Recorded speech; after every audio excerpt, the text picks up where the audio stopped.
Who was Harun al-Rashid? Heard of him? He was an important ruler, and his name became legendary. And again, growing up in the Muslim countries, you would hear of him from early on. And his son al-Ma'mun was also a very well-known name. In Egypt, of course, we have streets with all those names: al-Amin and al-Ma'mun and Harun al-Rashid. And, so during this time period, the Abbasid state is considered to have reached its the peak of the cultural achievement, and again, the rulers, tried to attract the best poets in the land. So the cultivation of poetry, writing in prose form, and then of course they had to house those people and the books that were written in nice buildings. So they were building. There was a big building campaign going on. Okay, and then the division and emergence of regional states that did not, stop the cultural flowering. And there are lots of overlap, and even the architecture, like, again, when you talk about it, you'll see that there will be, craftsmen must have traveled from place to place carrying their ideas with them.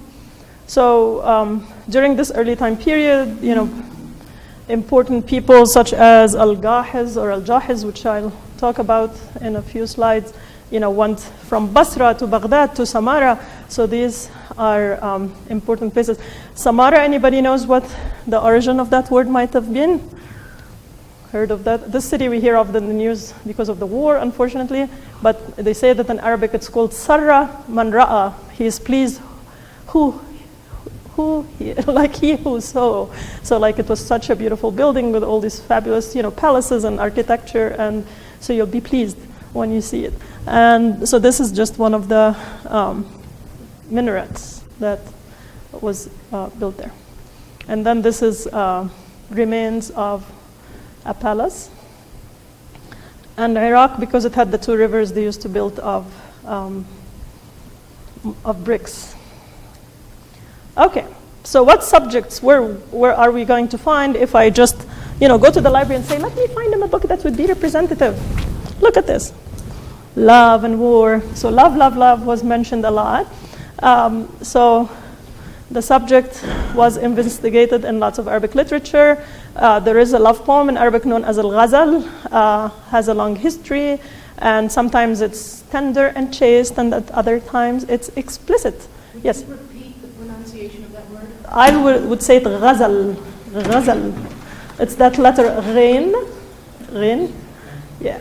So have you seen the Arabic alphabet before? At the end, if you like, or this afternoon or now, I can show you the Arabic alphabet song.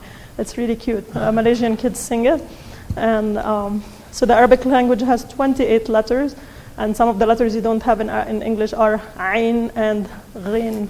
These are some of the hardest. And the Ghain, it's like the French Ra. So when you have a word like Maghrib, which is the name of Morocco in Arabic, which has a Ghain and a Ra, and that becomes confusing for lots of people who start to learn the language. Maghrib, it's a Ghain, Ra, and Ra. But, okay. And the Sufi tradition, again, has love poems. And again, in defense of those people who wrote it, like Rumi, people would say, but this is mystical. He's not really writing it for his friend. It's for God. Okay, Alf Layla wa Layla. Susan wrote a book that's called Beyond Alf Layla wa Layla, or compiled it or something, but Alf Layla wa Layla, there is no escape of Alf Layla wa Layla. If you grew up in the Arab world, you grew up on Alf Layla wa Layla. It was one of the funnest part of Ramadan to listen to the stories on the radio of Alf Layla wa Layla, and then later to have them acted out.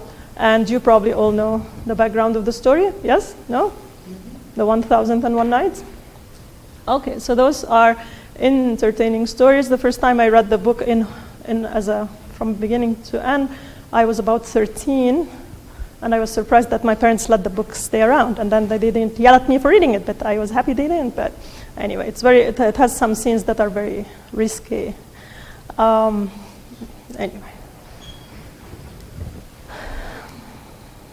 Okay, anybody heard of Abū Nuwās? Who was? These are ideas for quizzes for your students. Okay, he lived from 756 to 814, more or less. Oh, you didn't see that? Well, anyway. He is one of the most famous poets of the early Abbasid period. He is considered to be one of the greatest classical Arabic poets, and he also composed in Persian on occasion. So again, here's another example of somebody who is writing in Arabic, even though probably he wasn't born in an Arabic speaking. He was born in the city of Ahvaz in modern-day Iran, from an Arab father and a Persian mother. And he was master of the contemporary genre of Arabic poetry, and he himself entered the folkloric tradition and appears several times in the books of the 1001 Night. So he wrote about subject that's considered taboo, and maybe he was executed even at the end of his life. To give you an example, and then you can find more about him, one of his poems is, I go to the mosque not to pray, but that's so my leg could touch his leg. Any ideas? Because when we pray shoulder to shoulder, foot to foot. So, and that's one of the reasons why when people say, why don't men and women pray together in the same row? Some people say, well, originally in the old days during the Prophet's time, people were allowed to mingle, but then the Prophet realized that that's not a good idea, and especially that some men would sit behind women, and at that time, people didn't have underwear, stuff like that. So anyway. Okay. So he is one of the most famous poets, again, of the Abbasid period, and his collected work, or Deewan, comprised 1,500 poems. So a Deewan could mean different things, but here it means a collection of poems.